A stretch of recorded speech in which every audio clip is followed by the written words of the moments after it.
nothing to rearrange. Sometimes you just get a feeling like you need some kind of change. No matter what the odds are this time, nothing's gonna stand in my way. This flame in my heart, like a long lost friend, gives every dark street a light at the end. Standing tall on the wings of my dream, rise and fall on the wings of my dream. The rain and thunder, the wind and haze, I'm bound for better days. My life, my dream, nothing gonna stop me now. My life, my dream, nothing gonna stop me now.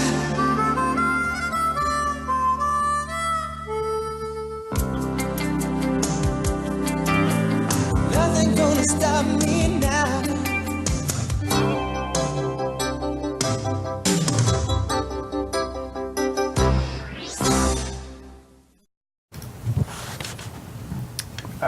Okay. It's time. Stop.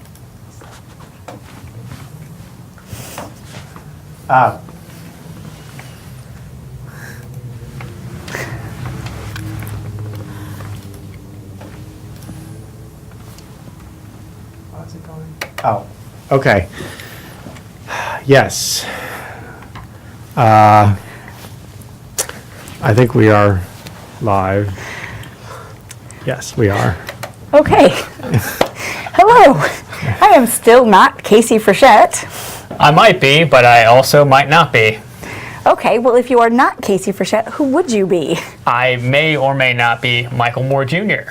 Okay, and now are you, I have to know because everybody, as soon as they hear your name, they always want to know. Are you the Michael Moore? I am the director. No. Who's heard? There's a director named Michael Moore. I'm talking about the Michael Moore who ran podcasting at Aces. I don't know. I never heard of that guy, but Oh, you never heard of that guy? that Okay. guy may have been me, though. May have- Wink, wink. Nudge, nudge. So, Mr. Potentially Michael Moore Jr., please tell us who you are and why you're visiting us here today as a guest expert. Sure. Well, namely, I think I'm here because I'm awesome. But number two, an additional reason could be that I am Michael Moore Jr. and I am the editor-in-chief of your campus newspaper, The Crow's Nest. As Lauren mentioned, I was also the president of the podcast committee last year for the Online News Association, and I was also the secretary for that wonderful organization last year. So yeah, I'm here to talk about some storytelling. Okay, excellent. So you must be an expert storyteller then. Let's go ahead and talk about storytelling, baby. With storytelling, a lot of times in journalism, we stick with a pretty simple structure. You want to go ahead and call it out? Sure. Call it out. What's the stereotypical journalism structure? And I'll give you a hint just in case you're not sure what I'm talking about. Sure, yeah. So yeah. That helps you enormously, I'm sure. Yeah, so something about pyramids, I think. I don't know. Yes, I mean, traditionally, when you're talking about journalism in regards to storytelling, I think most of us kind of jump to the foregone conclusion of we're talking about like the 5 W's and an inverted pyramid, and that's definitely a part of it. That's definitely a huge component of journalistic storytelling. But when you really get down to it, there's so much more than that when it comes to journalism and the telling of stories. And I think. Sometimes that gets downplayed a little bit because you automatically jump to these hard news stories and you go, oh man, well I've got to have like this boring, straight up, straightforward, unoriginal lead where I'm answering who, what, when, where, why right away, and sometimes that can be unappealing to people from the outside, obviously that is, like I said, a component of what you do as a journalist, but realistically, there's so much more to that in terms of being an effective storyteller. I think, some of the best journalists, are right up there with some of the best, literary figures in terms of their storytelling ability.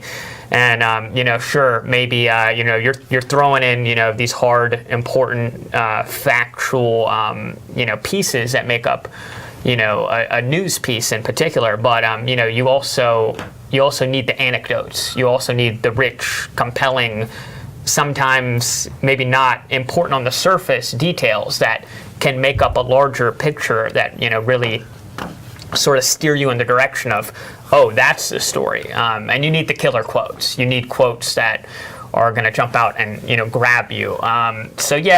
Inverted pyramid, hugely important for storytelling and journalism, but there's a lot more there. Okay, excellent answer. Thank you very much. With storytelling, let's talk about some of the elements of storytelling in particular. Sure. So in journalism, we've got the 5 W's, but in traditional storytelling, What are the 5 W's? white, where, whip, wonder, and well. I don't believe you. Ask the expert. 5 W's. Who, what, when, where, and why. Probably the most. I was in class. I was in news editing class the other day with Rob Hooker as professor, and we had renowned writing teacher Roy Peter Clark, formerly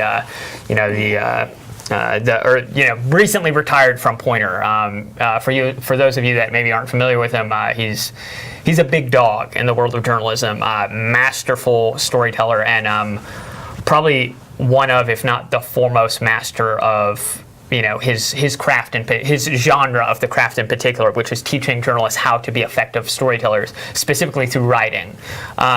He said, we talked about the 5 W's briefly, but he said, probably arguably the most important and the one that's most overlooked in terms of, from the journalist's perspective is the why, because as journalists, you feel like you're editorializing, and there is room to potentially editorialize a bit too much in trying to discern that why, but, a reader is not always going to be satisfied if you can't give them answers. If you just pose a problem, if you just pose a question with 0 answers, that can be just as problematic sometimes in not posing the question at all, not bringing it to light. So, yeah, those 5 whys are, they're integral to the craft for a reason. But I thought it was interesting, that why. You don't think about that why, but people want to know why.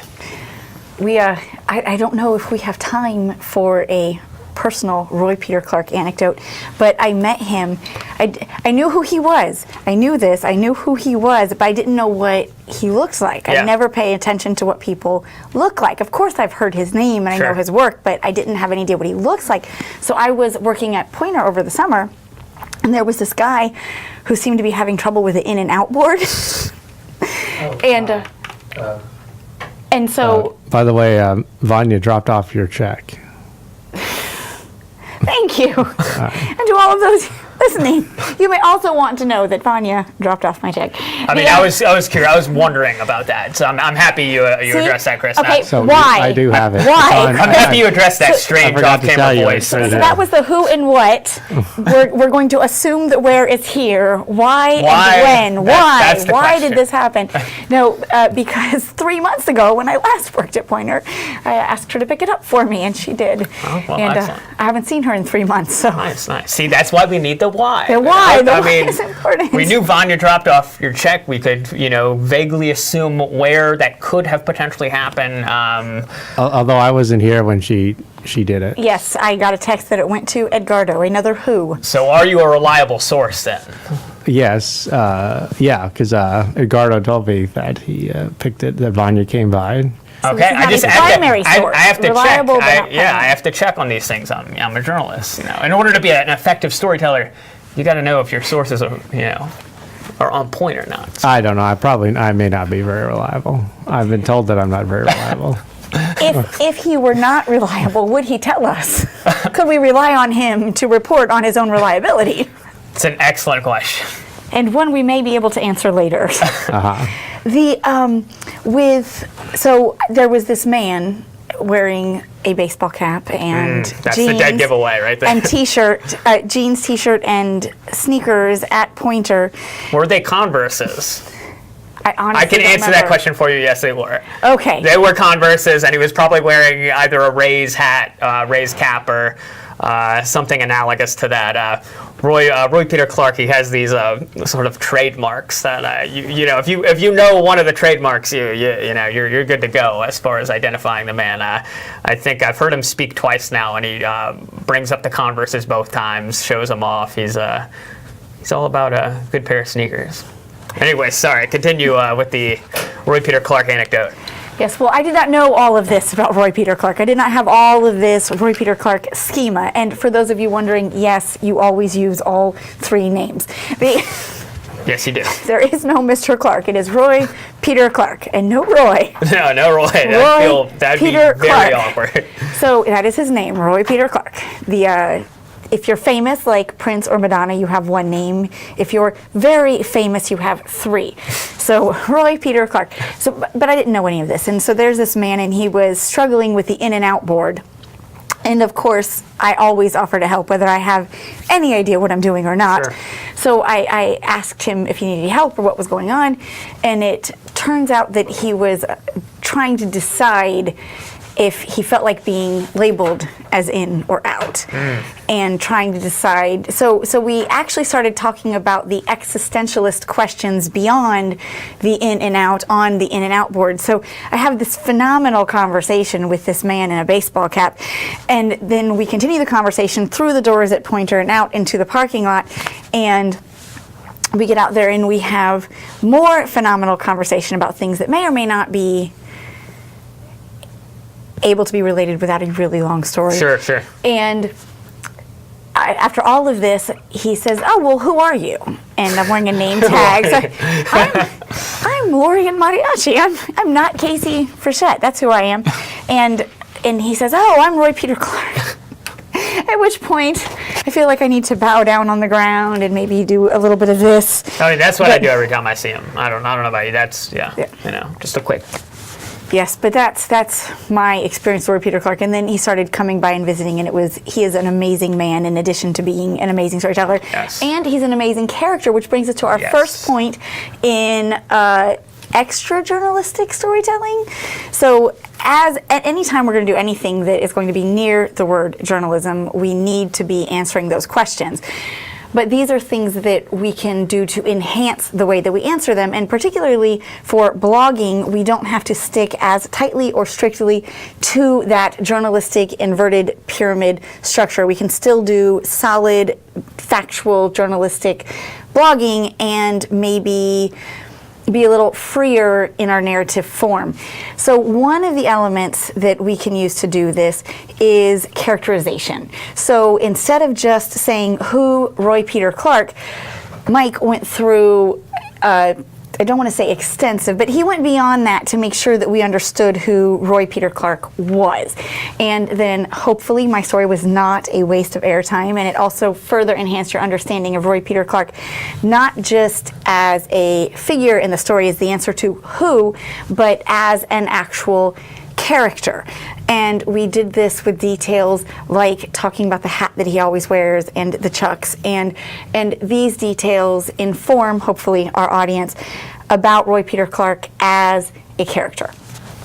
One of the other easier ways to do this is to take places in your story, the where, and turn them into settings.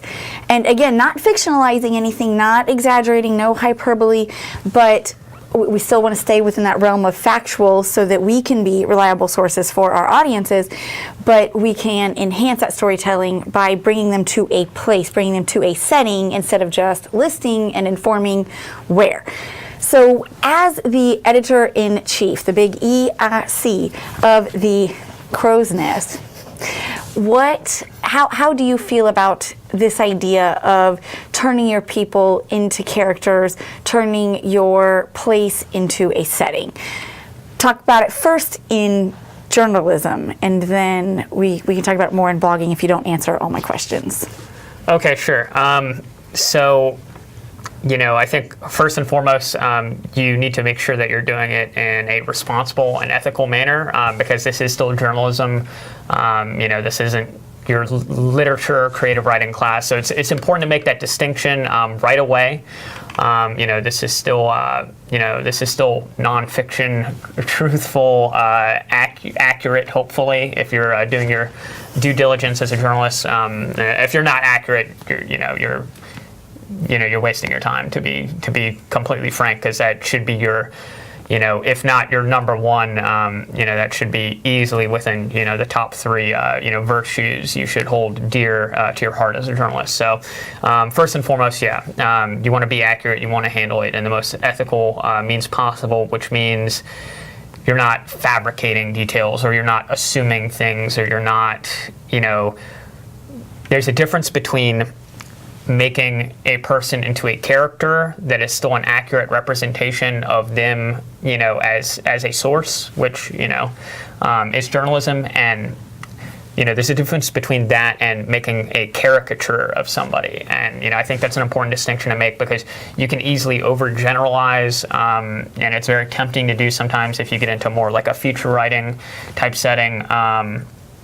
But I think that's the first thing you've got to examine. Then past that, depending on what type of story you're doing, in a scenario where you're really trying to do storytelling in like a pure format that is still, representative of journalism, you got to ask the right questions. It's all about the questions that you ask.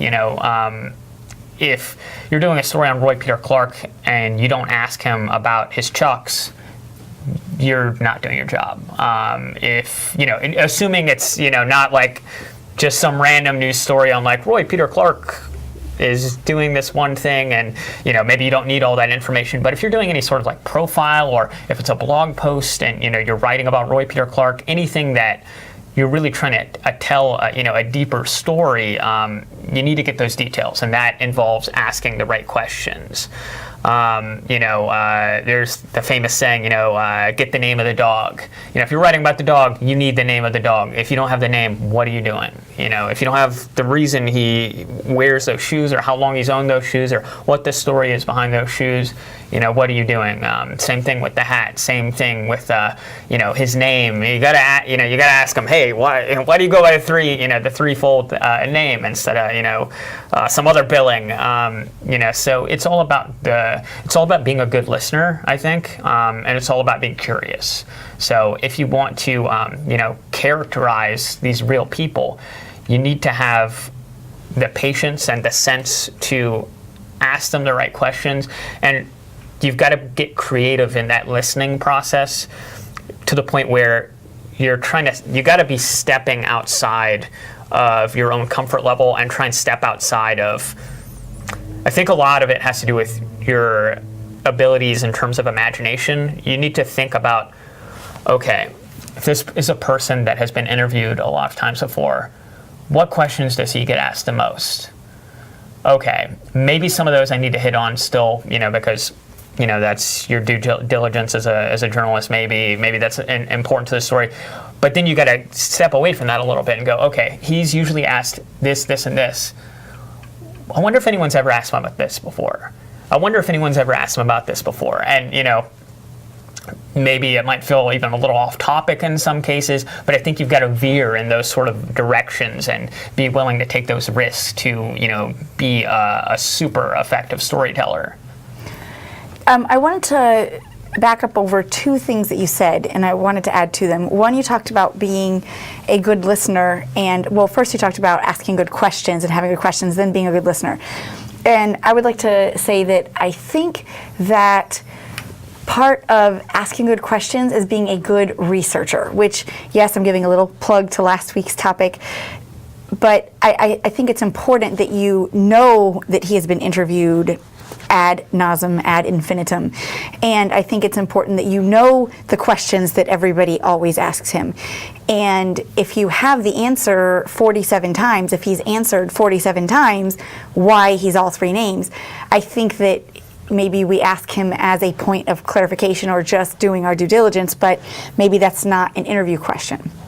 And then I think part of listening and part of those good questions or good questioning is being incredibly observant.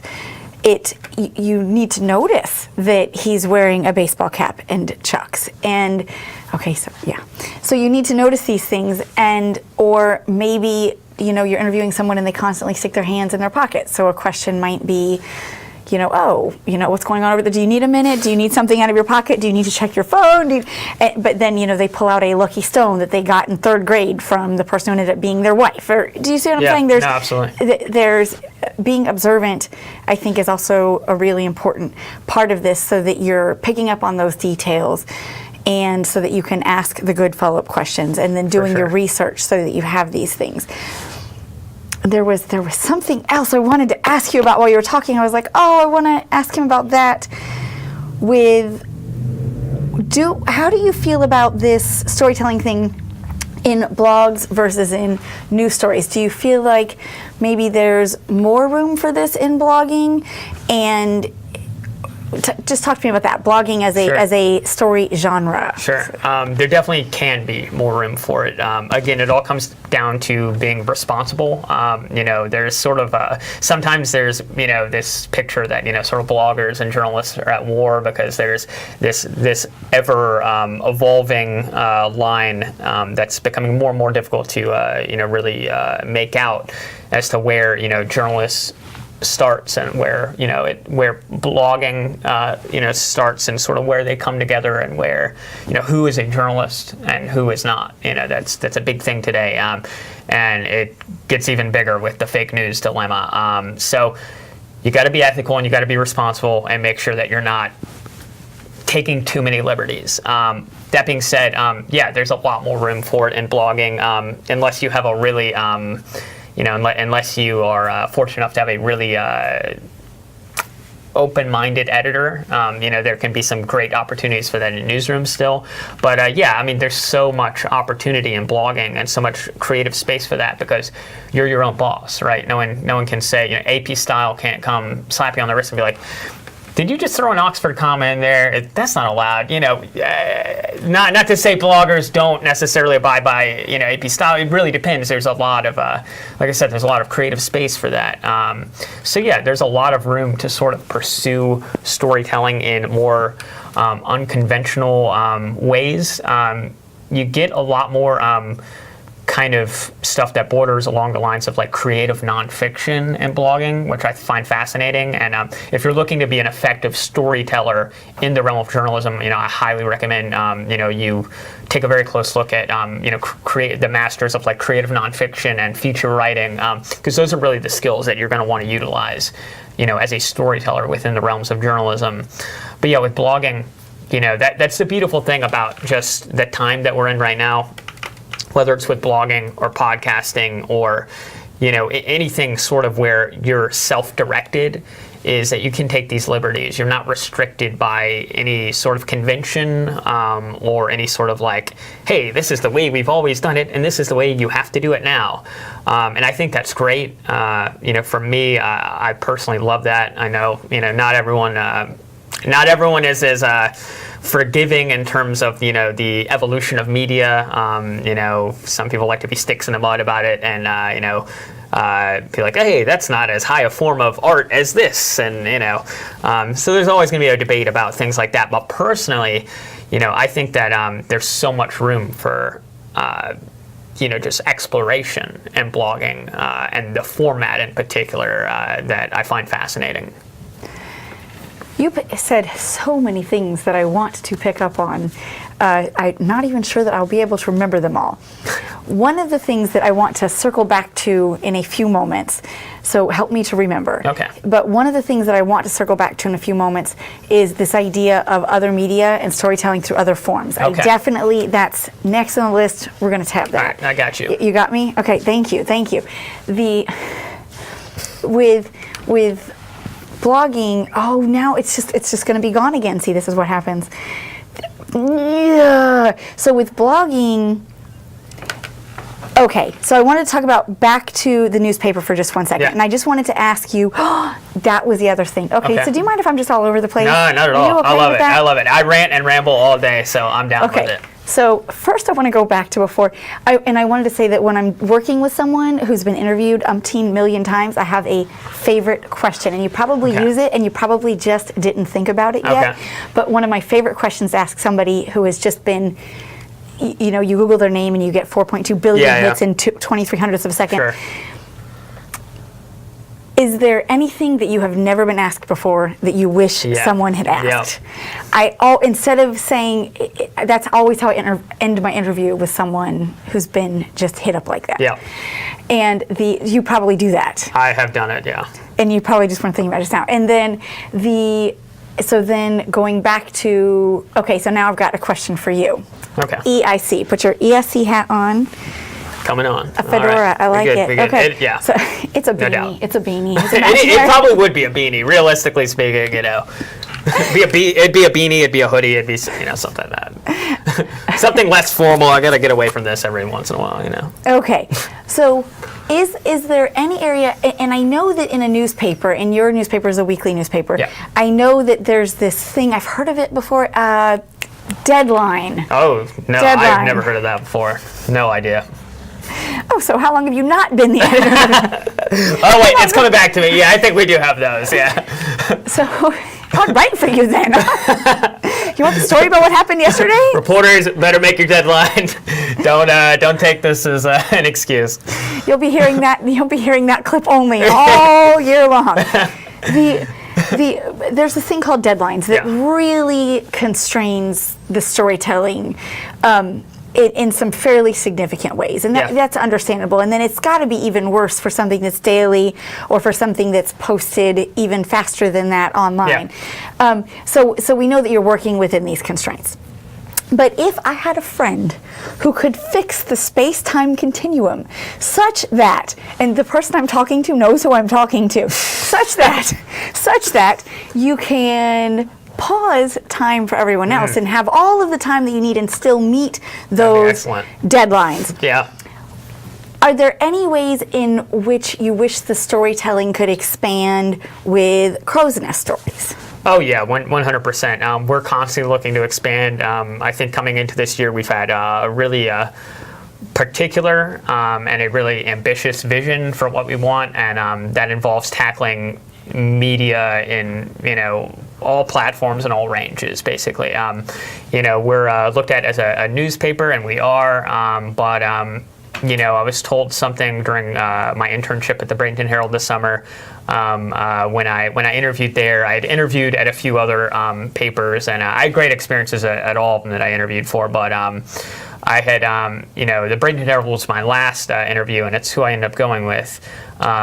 And I sort of relayed to them the fact that there's all this doom and gloom vibes I was getting from some other at least people in newsrooms, maybe not the newsrooms as a whole, but being like, oh, you sure you want to get into the newspaper industry, like, and I brushed that off. I'm like, yeah, I'm good to go. I feel very passionate about what I do, but Joan Crowder, the executive editor of the Bradenton Herald, when I sort of brought that up, she goes, well, we're not in the newspaper industry, we're in the news industry, and that sort of resonated with me a lot because.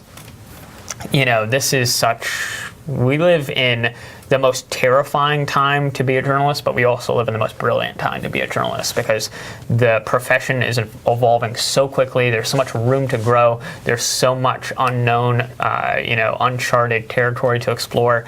And that involves such a vast array of media that has barely been tackled. I mean, that is really in its infancy in this industry. So with the Crow's Nest, yeah, man, we're starting a podcast probably next week, actually. We've done a few videos this semester, not as many as I'd like. We did an open mic video with the Tavern. I think we're doing a video on Harborside Activities Board's haunted house this week. So we're slowly expanding in those ways. But yeah, I mean, ideally, yeah, I mean, we want we've changed it from so in print, we're a weekly news cycle, but we've changed to a daily online content cycle, which is very different from last year's because we're not just a newspaper. We are a media organization, and so we're doing the daily online content. We're starting a podcast. We're doing the videos. Ideally, I'd love to, have a blog. The Tampa Bay Times has blogs for, a lot of their journalists. I'd like to start that.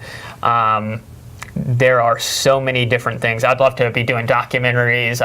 There's so many cool things. If the space-time continuum just, went out the window, that I'd love to be doing. But at the same time, we are working with a finite amount of resources and space. But we're slowly making that happen. It's not happening overnight, but we're changing the face of what the Crow's Nest is. A little bit each day. We're not just a newspaper, and that's going to continue to be the case more and more. Can you say the quote again? Because I really liked it. Sure.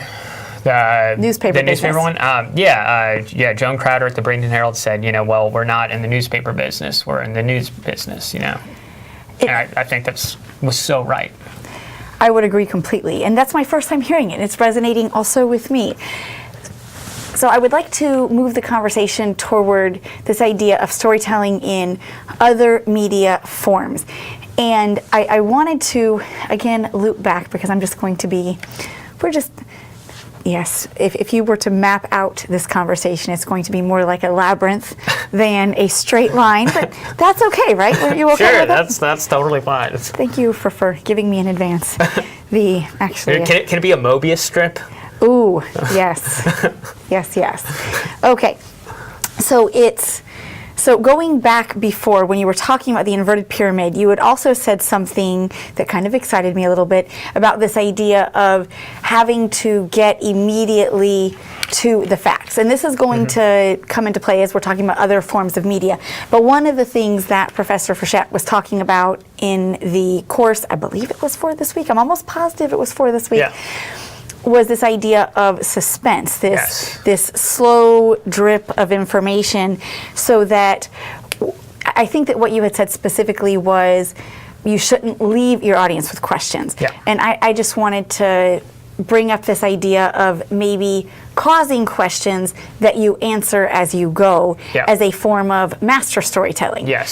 So most people come to the article wondering who, what, where, why, when. And those are why we usually put those questions first. But if we can find a way to tease them along, find a way to tell them about the who as a character in such a way that they have to know why, or they have to know what, and then give them the what in such a way that they need to know why, I feel as though we can probably pull them through the story. Did you have any thoughts or comments you wanted to say about that? EIC? I think that's a huge part of my storytelling process, actually, and it's something we, Dr. Frechette talked about it in blogging. He also has gone over that quite a bit in video storytelling. The idea that we're not talking about like a beginning, a middle, and an end. Maybe sometimes that works, but that's plain old vanilla, and it's not necessarily the most effective way to go about it. So, I think a lot of times, anytime you can sort of do like an in media res type thing where you just drop the readers off in the middle of this scene where you're like, okay, what's going on here? Where they immediately have questions that are not immediately answered, but will be thoroughly answered by the time that that's very important. If you don't have that second part, then you're doing a terrible job, realistically speaking. But if you can leave them hanging for a little bit before you sort of hit them with the thunder, if you have thunder, not every story has thunder, and stories that don't have thunder, you maybe need to answer those questions right away. That format isn't going to work for every story. There are stories where you need to have a very straight up, straightforward lead, and you need to give the readers what they want right away. But like you said, in masterful storytelling, in running along with the concept of like creative nonfiction and feature writing, which both can still deliver hard news. I mean, again, it depends very much on the individual story, but the idea of, for me, even in print, one of the formats I like to go with the best that I sort of learned from Rob Hooker, who's the advisor for the Crow's Nest, is to, if you find an excellent anecdote, I like to, open with an anecdote, have a nut graph that sort of gives you a little more context for like, okay, what was that thing? Like this, this previous weekend I covered the Science Festival for St. Petersburg. I didn't open with, this is the 7th annual, St. Petersburg Science Festival. I didn't open with that. I opened with with an anecdote trying to describe the scene of these little kids that were rescuing quote unquote, a fake manatee. They were hauling it along on this little stretcher, and it was this little makeshift manatee. I was blown away because from far away I couldn't quite tell what they were doing. Then I come up and I'm like, oh, they're rescuing a manatee, and then asking the right question. I asked what's this thing made out of? Like, what is this? And he's, the FWC guy. He didn't know what it was made out of, but he's like, I don't know. It's like a leather couch with eyes. And I'm like, oh, I'm grabbing that. And then they asked, or they afterwards they go, everyone that rescued the manatee gets a lollipop. And so. I open with that anecdote, before really getting into the meat of the story. So anytime you can open with like an anecdote, a nut graph that gives you a little more context so that you're not totally clueless, and then drop in a killer quote if you have one in your back pocket to take out. I think that's great. And you can do that across any medium, with little tweak to that format where, maybe not in every case you need the nut graph. If you're doing a video or if you're doing a long form like feature, you don't really want that nut graph to give away all your secrets right away. But still, that idea of opening up with something a little more anecdotal, that's not as concrete, that's an image. Anytime you can, sort of play into imagism, I think is fantastic. I draw a lot of inspiration from people like T.S. Eliot and Ezra Pound, the great imagist poets. Anytime you can draw a concrete, just visual idea of what the story is in someone's mind, that's worth so much. And if you answer those questions right away, in some cases, you're really doing a disservice to your reader, and you're underplaying their ability to figure out what the story is without you telling them in plain old English. That's not going to work for every story. Sometimes you need that straight, old, fashioned lead and system. But in terms of masterful storytelling, when you can do that right, you've got something good on your hands. Excellent. Now I want to go back again. And why? You're talking. Oh, that's I talk so for amazing. long I periods wanna of talk about time. that. It's hard to remember. And I think I'm tired. Oh, that's what it is. Okay, so I'm tired because I teach school before I come here. Yes. I teach high school before I come Yes. here. But that was one of the points that I wanted to make. So you're talking about imagery and high school teacher. I'm going to put my high school teacher hat on, which is a witch's hat. That's what high school So teachers what's the wear. EIC hat then? Well, that's I'm what I going to said. just assume it's a crown. Oh, yes, I love that. If you could refer That to me is- as King Michael for the rest of the interview, that'd actually be great. That is awesome. And then instead of the golden touch, you have the ink touch. There we But go, there we go. Okay, or we'll say verbal because you're not in the newspaper business. You're in the That's right. news That's business. right. It would be a shame if this beautiful podcasting voice was restricted to just, plain old textual stories. I mean, See, and I was thinking it would be a shame if that beautiful mustache was restricted only to podcasting. Okay, so as an English teacher, one of the things that I have to teach my 9th grade students is imagery. Yeah. And one of the key points that Dr. Frechette went over was this idea that imagery is not just visual. Yes. It's also the smells, the sounds, and now we've got to think of the 5 senses. Okay, so it's the sounds, it's the smells, it's what you see, it's what you taste, and it's what you feel. Indeed. So if you can, find ways to work these kinds of details in, it can really help with that setting. It can really help with that characterization. 100%. And I'd argue that those other senses, in a lot of cases, are a lot more powerful than if you can create a visual image. A visual image is usually the easiest to grab, and it's the easiest.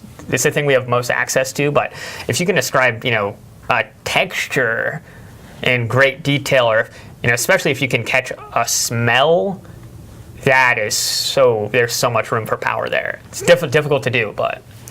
I was just thinking about the science fair, and I don't think so. They had food trucks last year. I helped last year. I wasn't able to help this year because time. Yeah, sure. Because someone is still working on the space-time continuum. Indeed. But until that magical day, I wasn't able to go this year. But last year, I was kind of struck by the way it smelled like a fair. And so if I would have written my story about it last year, it would have involved talking about the smell of funnel cake. And these other things in this idea that I'm at a fair. Yeah. And then bringing that idea from, it's a fair to, it's a fair with all these kids running around everywhere having all this fun, and then bring that into, and it's a fair, it's a science fair. Sure, yeah. But I just wanted to point that out with imagery being all five senses. And I'm sure you knew it, but yeah, maybe absolutely. This is it's important to discuss. People don't think of that. yes. And I mean, just the idea of in terms of the touching sensation, the idea of the idea of me picking up and then smelling and then tasting funnel cake right now is very appealing, because there wasn't funnel cake this year at the Science Festival, and now I'm imagining the year you went, and how beautiful that funnel cake would have been. Would have just made my day that much more complete. now we need to find, does anybody have funnel cake? Is there a way to find No. funnel cake when we leave here today? No, it doesn't exist. I think you have to break the space-time continuum to find funnel cake within walking distance of USF St. Pete. Okay. I'm just guessing. Not that I know St. Pete at all. I don't even live here, but like to but I put do cover news here, so I know a little bit. But I'd like to put a rush order on the space-time continuum project, please. yeah, if you could know get who. funnel cakes to us ASAP, that'd be lovely. Yes, just move forward in the continuum, get the cakes, bring it back. Ooh, and while we're at it, can we rearrange this interview to be more linear and easily understood by that others? is too much to ask. That is not possible. Okay, Us two together, that was never going to happen. this is an excellent point. So with storytelling, and let's talk about now bringing this into other forms of media. Sure. Bringing it into video storytelling, audio storytelling, or podcasting. And I don't know what my fascination has been with sound lately, but Yeah. I have really been into this idea of sound Yeah. and the role that it can play in a video story. And I'm making a video of my father, and it's way too long of a story to explain now. But one of the things that I keep thinking about in Everywhere We Go is the sounds. Am I telling an accurate sound story in addition to what questions he's answering and how he's answering them, and what gets to stay and what doesn't, and what is in the shot and what isn't? Yeah. So in addition to the visual and the words part of the sound, I just keep thinking, what is the sound experience Yeah. here? So I don't know why I'm telling you this, but I so think that's- moving yeah. on. I mean, that sound is a big thing. I mean, it's really, really big. I can tell you, I mean, everyone values different senses, more highly or, more low on their tier, depending, on, their own, personality and, their, just who they are. But sound is so huge. I mean, for me, every single one of my favorite movies is also one of my favorite soundtracks. And, I don't think that's by coincidence. There are no movies that I love that I don't absolutely love their soundtrack and listen to the soundtrack of regularly. Yeah. So do you mind if I chime in No, about this? please, please. Welcome, Absolutely. Chris. Absolutely. Voice that I don't know where it's coming from. That This is one thing that's quite interesting with the sound. So it's quite interesting because I think what happens with the video storytelling and video, when people learn video, they start learning video is they focus on video in the beginning, because honestly, there's a lot to learn. And as a co-teacher for video storytelling with the man who is trying to fix the space-time continuum. I wasn't going to put him out there. What? I was just going to insinuate heavily and imply. Well, what's interesting is that well, he's spending a lot more time learning about audio editing, but what happens is in the general flow is that when people start learning videography and editing, they focus on the visuals, because it's one thing. And the reality is there's so many different layers to editing a movie that it's like you can't learn everything at once. And so, like, for example, then what happens is you focus on visuals, and then you realize, oh, well, wait a minute, the sound thing is pretty important, the audio thing is pretty important, and then you start learning about audio and audio editing and how complex it really can be. I mean, for example, I would when we do this show, it takes longer to set up the audio because we have 4 backup microphones, one via voiceover microphone, and another microphone with the lavalier microphones. And everything's going through a mixer, which is going through a compressor, which is going through Prestidigitator? an audio That's a cool word. digitizer, which is going to the computer. So, and then you really start, like, for example, things like compression, limiting, equalization, EQ, equalization, all these other kind of things, which honestly, in the beginning, you're just so focused on learning how to edit that it's overwhelming. Yeah. So, like, for example, in video storytelling, you're in the class. Yeah. I think that you're probably, there's a lot to learn. Yeah. Right? Does sure. it seem? I mean, it's a lot, right? Yeah. I mean, is a it? ton, yeah. It can be a little overwhelming sometimes, I would think. Absolutely. And actually, like, for example, and that's so important, but it's not anyone's fault, I don't think. It's just the way that usually it works. Sure. In terms of the learning process, I've learned. But the reality is that, then you start learning about all these audio things, and you're like, oh my God, why didn't I know this? Why didn't I do this before? And it just makes everything sound so much better. Yeah. And I was talking about soundtracks.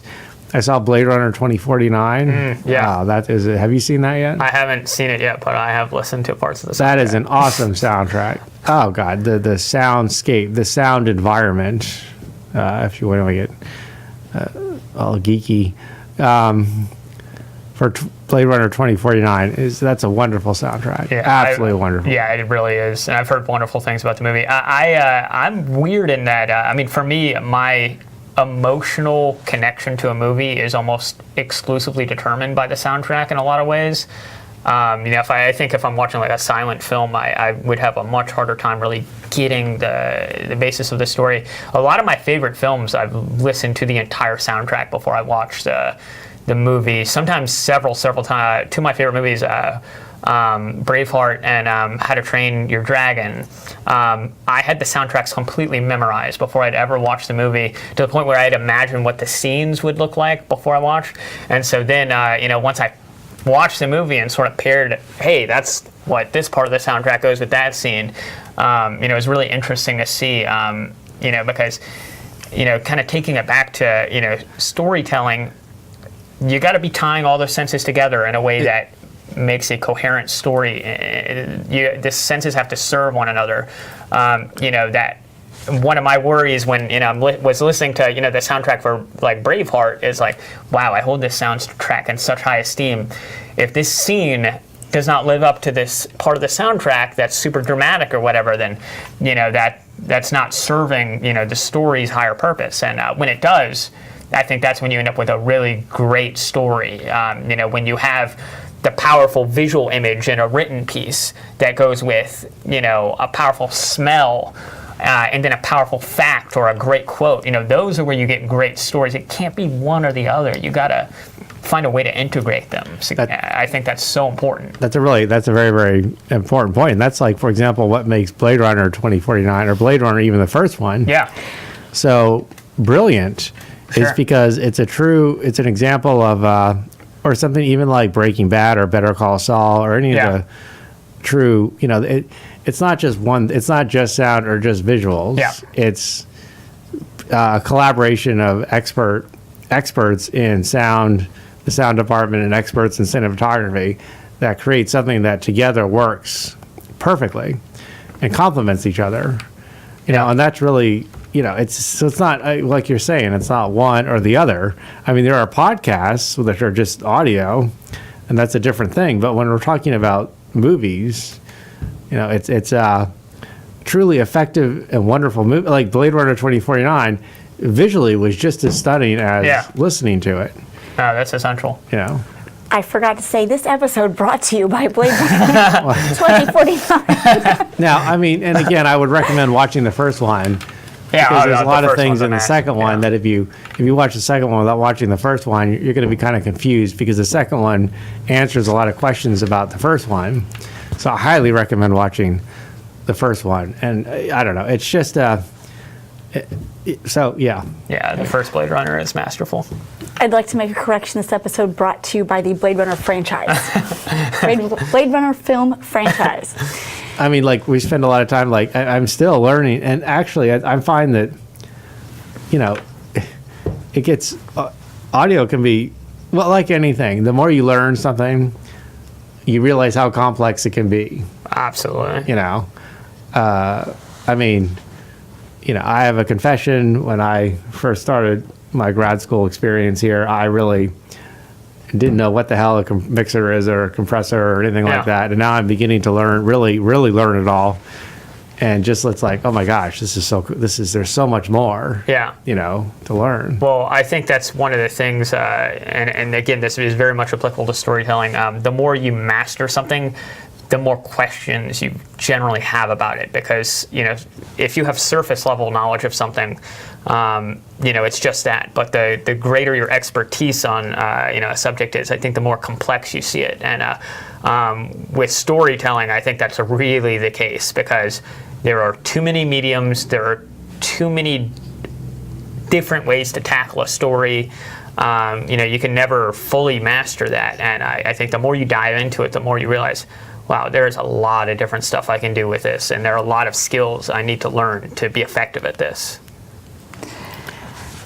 We are actually almost out of time, which is pretty amazing. But one of the things that I wanted to talk about, based on what you gentlemen are saying, you brought up a really good point in two, actually. Let me rephrase this. You had many, many, many great points, but there's two I want to touch back on in particular. One is this idea that storytelling is not necessarily working in one particular medium. Yeah. So taking this back to blogging, there's this idea that Dr. Frechette talks about a lot of research on visuals and eye tracking Yeah. research and Yes. things like that, that say that this makes blogging better. It makes it Yeah. more effective storytelling. So the idea of having anything visual or any kind of sound or any other kind of additional media branching out into these areas, and bringing that in to complement your blogging, this is all to be applauded, and this all can help to improve, to help you to move. And the other thing I want to say really quickly, and then we'll go right back to you, Chris, is that it doesn't all happen at once. We're all noobs, we're all dilettantes, we're all neophytes, we all tyros. We're all Tyros. I was just going to say tyros. Oh, did I steal your word? Was that what you were trying to? I was thinking of tyros right when you said it, actually. Okay, see. Simpatico. Okay, so we're all new, and so it's not about being the next Martin Scorsese right now. After this episode, you That'd be should have a movie, and it should be better than Blade Runner in visuals and sound and storyline. That'd be nice. But it's just the idea that you're better serving your audience if you're branching out and making forays into these other storytelling methodologies, these other media. We're just going to say media. Media and mediums. Yes. Oh, I mean, those, 100%. Those things, both of what Mike said. And then Chris, you were waiting, so I'll stop now. What was it that you had wanted to say? How much time do we have? We have all the time. 2 minutes by my clock, but I think 3 by yours, and I'm okay waiting 3. Well, 2 minutes. Okay. Well, 2-minute warning. you know, it's interesting because, like, you know, telling a story, like, you know, in my photojournalism class, we're starting to go into photo essays and telling stories with just photos. And, you know, you get so used to having all these different types of abilities, mediums, you know, audio, video, photos, et cetera. But then sometimes it's like, well, you know, how do you tell, you know, you can tell a story with just a photo, and that's what people do. And how do you do that? So it's very challenging sometimes, I think. Absolutely, and I don't think I didn't mean to say that that every story has to have every component. No, absolutely not. It's just that branching out in these areas and experimenting in these areas and finding the right places to put them. It's like Himalayan sea salt. Well, yeah, I mean, if you, There but are the times when reality it's is too, if you want to do this as a profession, you have to branch out.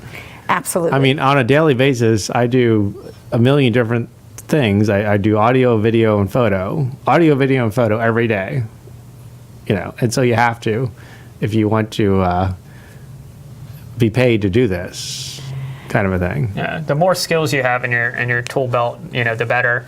You just got to remember that doesn't mean you have to be an expert in all of those different things. You know, generally people are going to have different specialties. You know, me, I'm a language and an audio guy. I'm never going to be a great videographer. I'm just not a visually oriented person. You know, all that eye tracking research, you know, that like, you know, Pew research and that Pointer did and whatnot, you know, that shows that you immediately go to, you know, photos and headlines and cut lines. And I don't read cut lines when I read newspapers, almost ever. And that's contrary to almost all the research. I like to read long form, you know, things, which, you know, most scrolling eye tracking shows that people don't do that as often. So everyone's different. You're going to have your different areas of specialty, the things that you're going to be good at. Right. But you should try and expand as much as possible, and at least have, you know, cursory, if not better, you know, knowledge of these different areas. Because the more you can implement that into storytelling, you know, the better. But you're going to have your area of specialty, and, you know, that's okay. That's very, very true, because, and the reality is there's only one person I know of that seems to have the ability, that seems to know everything. And Chris again, talks about himself in the third person all the time. no, I'm talking about the individual who is working on the space-time continuum. He has this amazing ability to truly, I don't know how he does it, but Okay. I don't mean to sound jealous. That probably didn't sound very good. It didn't sound jealous. It sounded appreciative. I'm and I'm admiring. in awe. I'm in awe of his abilities. Let's just say that. I wish I had his abilities. Let's just say Okay, that. so to end with, I would just like to wrap this up with a couple things, then one last question, and then we'll go to the Perfect Bloggers outro thingy, and then we're done. Okay, so the big takeaway here that we're hoping that everybody's getting over the last hour plus, is that storytelling is awesome in both journalism and blogging, and that Everything is storytelling awesome. and that storytelling can be even better if we're expanding in other areas, bringing in more traditional narrative elements from the fiction world without being fictional, still Yes. maintaining that accuracy and that reliability. Things like setting and character, and then applying those kinds of storytelling things in additional media like video storytelling, audio storytelling, or podcasting, and photojournalism. And then, so to end this all, and we're all still learning all of that. So more is better, or learning more is better, experimenting is better, but it's not, you're not bad if you're not doing it yet. Yeah. And to end with, we're taking classes to get better, like Yeah. this blogging class. And so, Mike, in the interest of getting better, what would you like to study in video storytelling next week? I would like to study the things that you told me that we were going to study next week before we started rolling that I forgot. Well, Probably actually, those things. Casey and I were talking about this earlier, just before the class started, and we have decided that whatever we're going to do next week, since because Casey will not be here, will be related to Halloween. Okay. Yes. Well, before we started rolling, Mike was talking about how Chris asked Mike to do a mic check. What do you want to study in video storytelling? And Mike answered, how to make the perfect lasagna. Oh, yeah, that. Yes. Well, okay. Well, I mean, you told me how right before, you know. Okay, so it's no longer a So, question. I mean, I know now. You said No. 375. I did my job as journalist. so I as long answered as it, all of those as long as it questions. relates to Halloween. Not Is as it- long as it relates to Halloween video is storytelling. Video Yeah, storytelling As long as next it week. relates to Calendar. Halloween. Video storytelling next week. Video storytelling next week will be on Halloween night. So we've decided that the theme will be related to Halloween. Nice, nice. Make sure to check out the Halloween edition, special edition of The Crow's Nest. Yes, and actually that's It's gonna be, Okay. It's going to be beautiful. So we could And on that, see you next week. okay, and